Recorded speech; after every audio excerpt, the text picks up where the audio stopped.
8, 7, 6, 5, 4, 3, 2, 1. My name's Duncan, and thanks for finding my channel. This is Vlogger Paradise.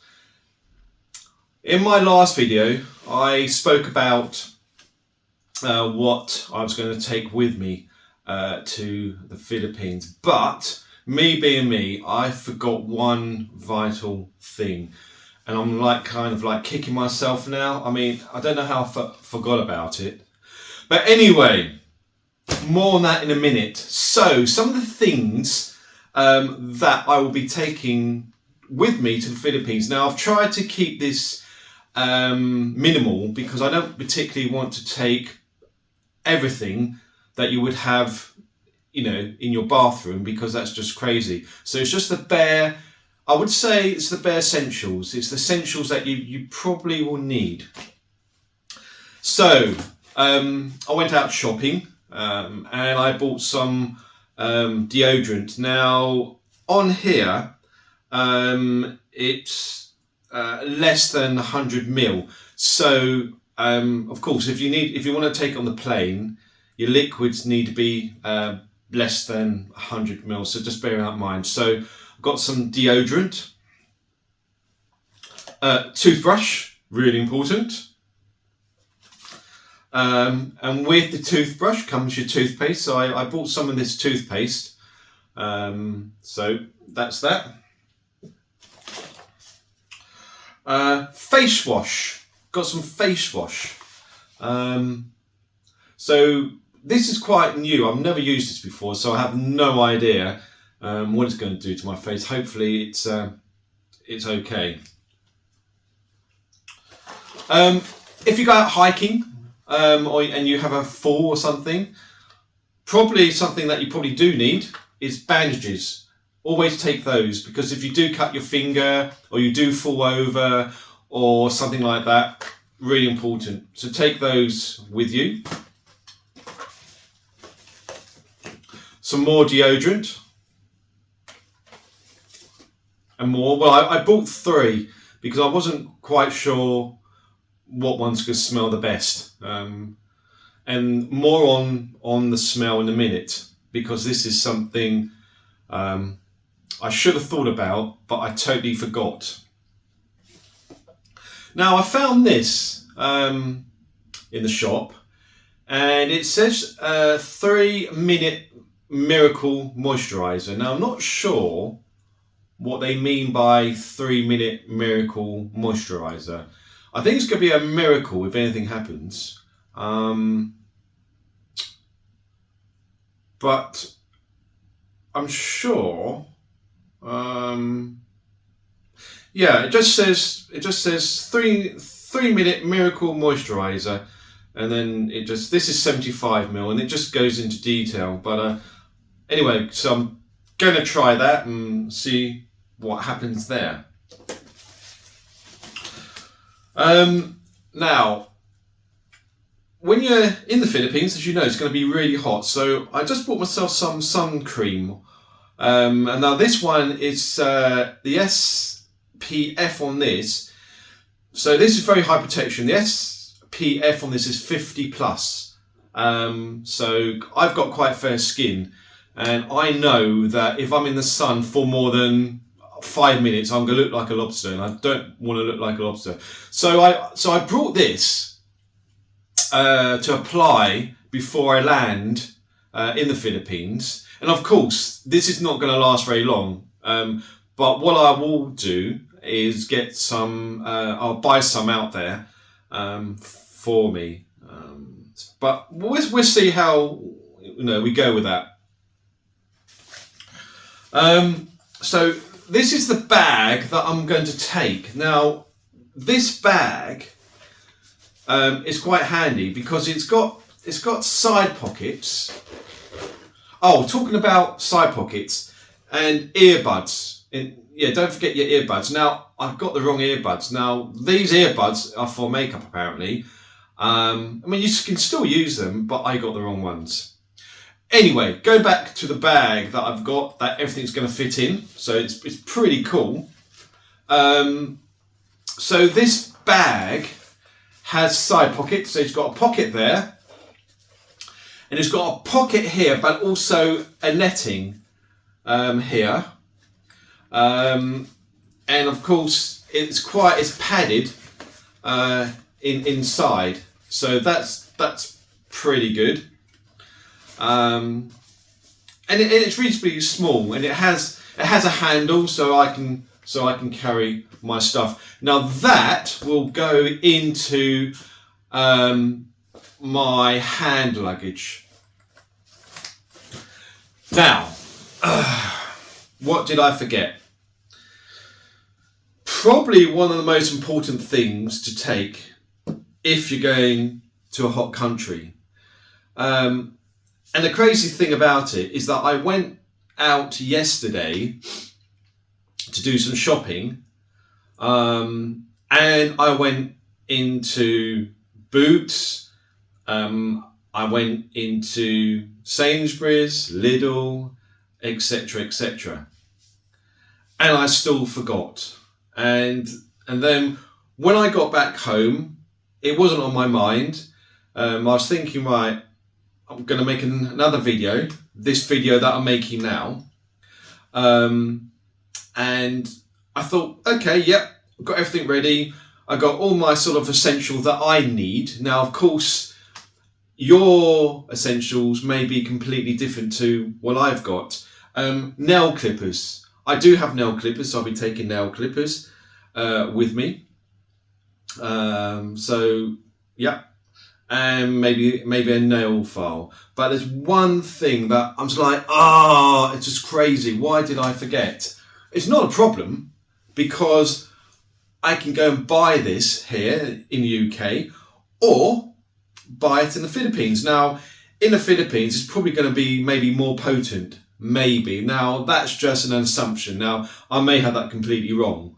But there's one thing that, as a kid, and I am coming on to this, as a kid, it was horrible. I remember going to bed, waking up, and I used to think to myself, my goodness, what are they? Have you guessed what I'm talking about? Yes.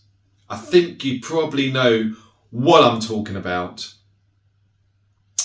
Mosquito repellent. Oh.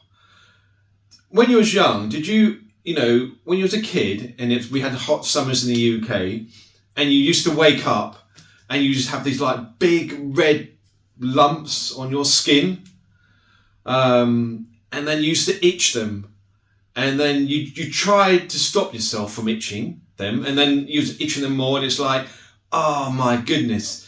And then your parents would give you something to try and stop the itch, and it happened every summer. And I don't remember as a kid ever using mosquito repellent, probably because we didn't really have the hot weather.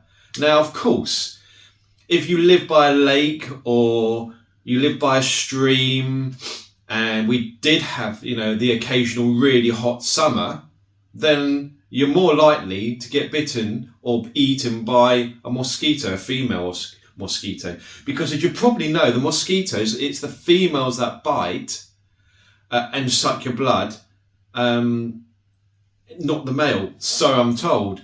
But leave your comments, if I've got that wrong, leave your comments, because I believe it's the females for the eggs. Is that right? Is it the female mosquitoes suck the blood to feed her babies that she's carrying? That's what I think, and I may have that wrong. Anyway, so I used to wake up and I used to itch and itch and itch, and I was horrible as a kid. And now I'm going away. For some reason, I never thought about it. So mosquito repellent. So that is another thing. I would say that is really, really important. Now, there are places in the world where there's malaria carried by mosquitoes. Some places are more prone to others, or some countries are more prone to have malaria than other countries. So make sure you take your mosquito repellent with you. Make sure it's a good one. Do some research. Always do research, guys.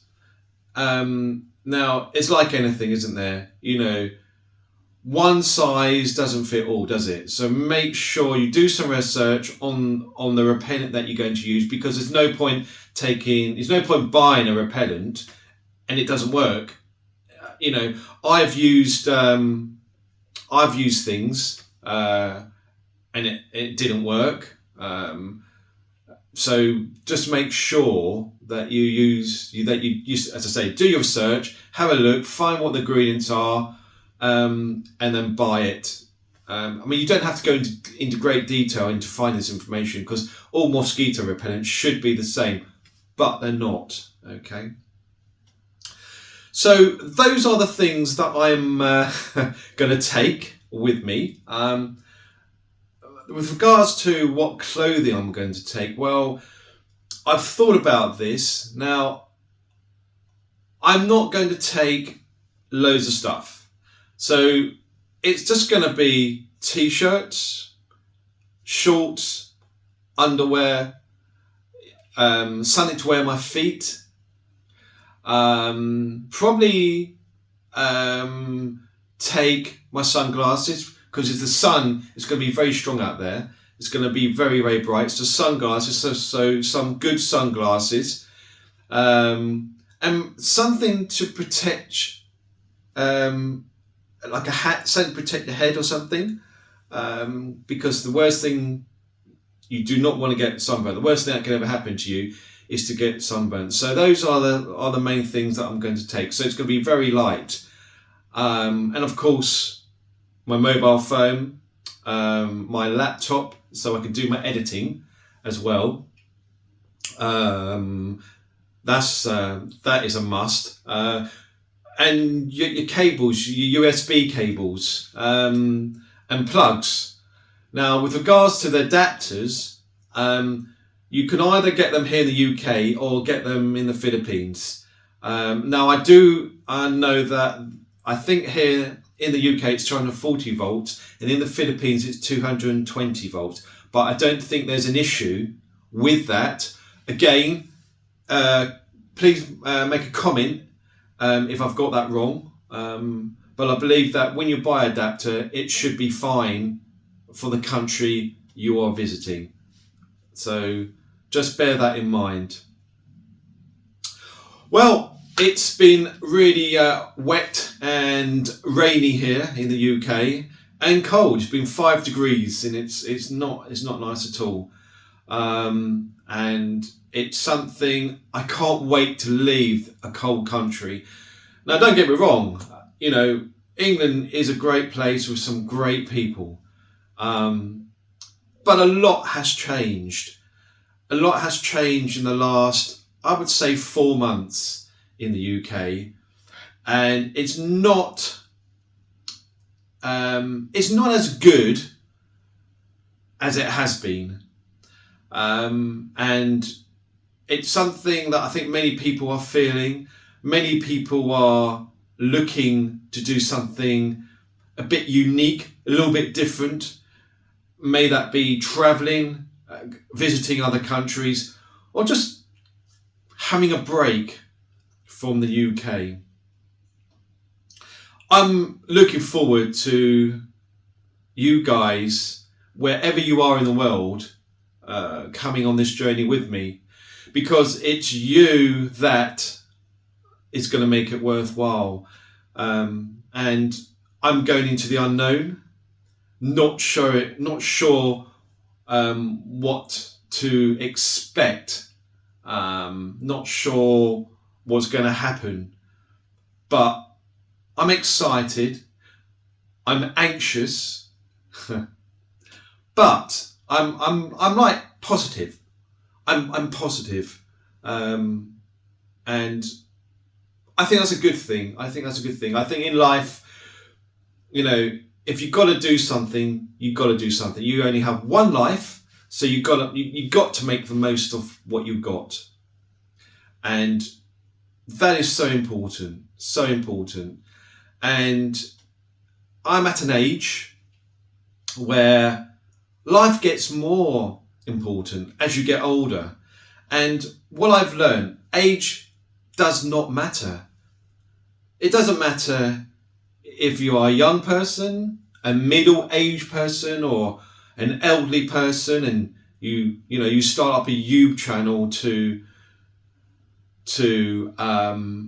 show your viewers out there what you're doing. I think that's really, really important. So important. My concerns that I have is if the audio is good. Now, I'm filming this on my camera and it's on a tripod. Okay, so at the moment you can see me. I'm in another room, and I've got behind me here, there's light. You can see the window, so I've got light coming through, and hopefully it's not hopefully it's not distorting what you can see. And of course I've got the light above me as well. So it's just a very, very simple setup. And of course, if when I go into editing, I'll make it a little bit brighter for you guys. So this is all a learning curve for me.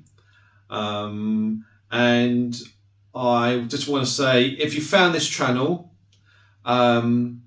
please stay, please like, please, if you think this is useful information, please subscribe as well, because that would help me, give me the inspiration to do more.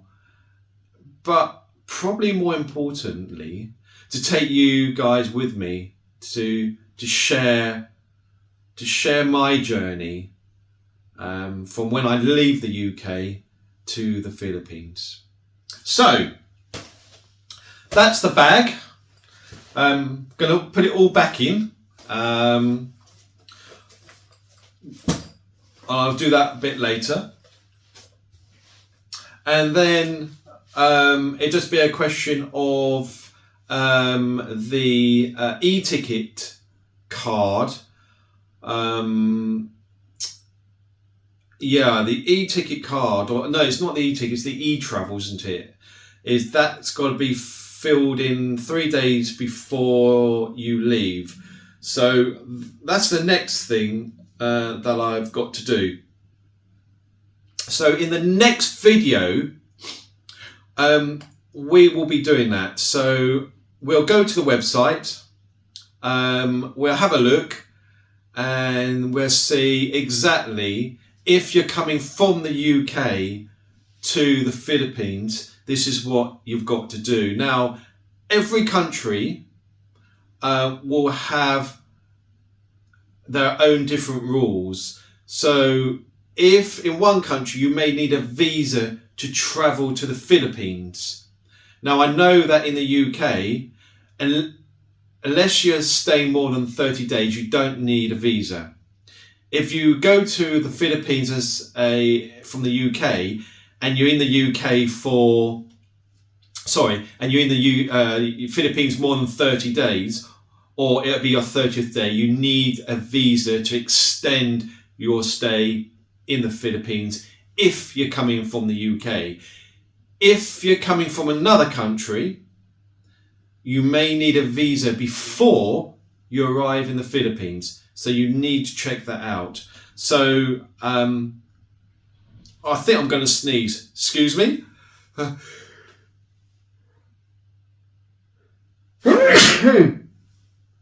Excuse me. Now, I was going to edit that out. So I do apologise. That's better. That's been like hovering. Anyway, so where was I? So do check your entry requirements before you leave your country. So where was I? The e-travel form, which is done online. That will be my next video, and I will show you the website. We'll go to the website, we'll have a look, and we'll see what happens. So many thanks, guys. Really appreciate your support. And until next time, I will see you very soon. Bye for now. Bye.